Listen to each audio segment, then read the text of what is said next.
yesterday. And let's stay with the tragedy at Enyobeni Tavern, where those 21 teenagers died in the early hours of Sunday. As Malungelo Boy was just explaining, as we sit here today, 2 days on, we still don't know what killed those teenagers. The youngest was 13 years old, according to Police Minister Thembekile. Let's talk about this with social justice expert Bongi Ndondo.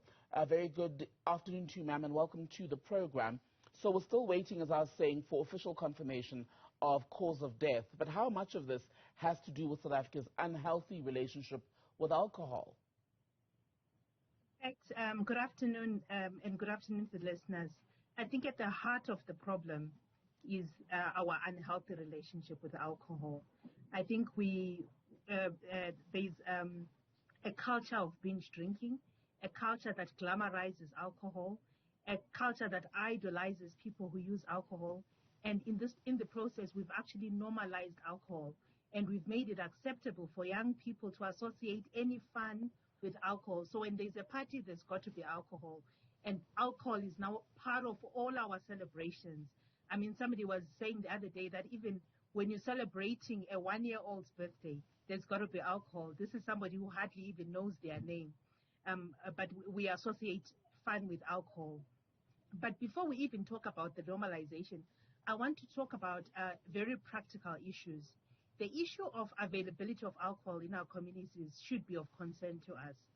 When you walk around in many of our townships, at every turn, literally, there is a tavern or an alcohol or outlet. And that, you know,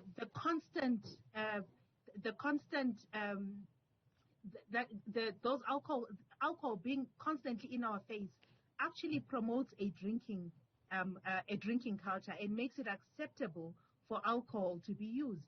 And not only are we talking about just density, we must also relation to pricing. Mm-hmm. It is interesting that South Africa, 2 cities in South Africa are in the top 10 of countries by ranking of the cheapest alcohol in the world. So we've got one of the cheapest, in fact, not alcohol, actually it's beer. So we've got amongst the cheapest beer in the world. And so again, that promotes and enables young people to have access to alcohol. So at the heart of this is our relationship with alcohol, right, and how we are trading and using alcohol in our communities.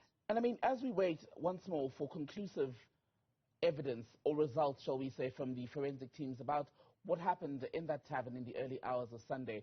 You talk about alcohol. These were minors, underage, should not have been there in the first place, should not have been allowed inside. But once they were inside, we had one of our reporters speak to a young woman in the community who says she was in the tavern at the time. And as some of these young people began to get sick or collapse or whatever happened, she says, in fact, people continued to drink. And you wonder if people had had less alcohol, if there'd been a quicker response and possibly some lives saved. I think we must admit that we have a problem as a society, and there is no amount of legislation that is going to change that. So we need to think about the kind of society we want to live in. So if you have a society, first of all, where adults sell alcohol to young people, you know, some of the footage we saw and some of the pictures we saw of what was happening in that tavern beforehand, you know, you can see that these are young children, and the party itself was dubbed a pens down party. So it was actually a party that was targeting young people specifically. And so if you get adults selling, alcohol to 13-year-olds, we already have a problem. But coming back to your point about, young people, people continuing to drink as their mates or peers, fall onto the floor. Again, it's an indication of an illness in our society that we need to be awakening to and addressing as this story emerges.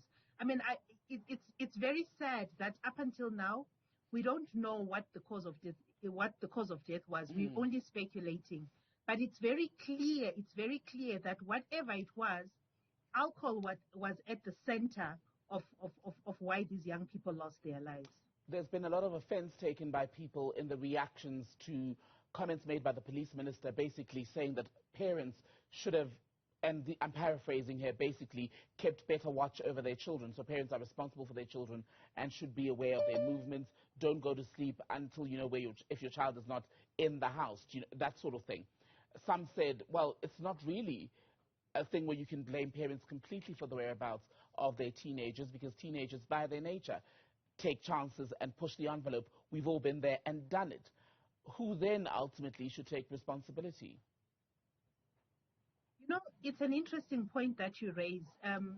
Parents are part of the society. So, you know, we can't exclude them from society. So when I say all of us should actually be looking at ourselves and taking an introspection, I mean parents too. The truth is that a lot of parents feel defeated. It's very difficult to parent teenagers, but it's also particularly difficult to parent in South Africa today. And I say in South Africa today because I think our legislation in relation to disciplining and the relationship between parents and children has evolved way beyond what our cultural norms have. So we still have socio-cultural norms that promote certain disciplinary practices, whereas the legislation has moved. And I think that that disconnect is something we need to be engaging with as a society. But, you know, parents are struggling. So I think you know, laying the blame solely on the doorstep of parents is not particularly helpful. I would say we need to look at all the adults in our society, including parents, but also including those who are selling alcohol to 13-year-olds. But also police. I mean, for example, if you've got minors in a tavern, you've got people who live in the community saying this has always, or for some time now, been a problematic spot. Who is inspecting? Who is checking that everyone who's in there is of age? Part of our problem is that poor law enforcement, you know. There's very poor policing, poor law enforcement of the laws that already exist. And yes, they are inadequate, but if we even tried to enforce them, we would be doing, you know, much better. So nobody is allowed. It is against the law to serve alcohol to underage children. Now, this party was targeting underage children. It's very clear. There's no doubt in my mind. If you look at the Facebook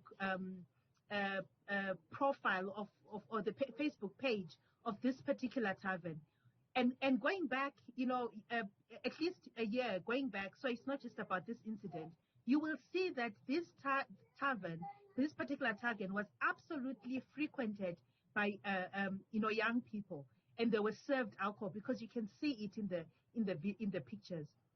So it's very clear that there's an enforcement issue, there's a response issue. So when police are called to the scene, what is their response time? So there's all these issues, and which is why I say we need to be looking at what has gone wrong in our society, and we need to be focusing our efforts on fixing it. Thank you very much for speaking to us, ma'am.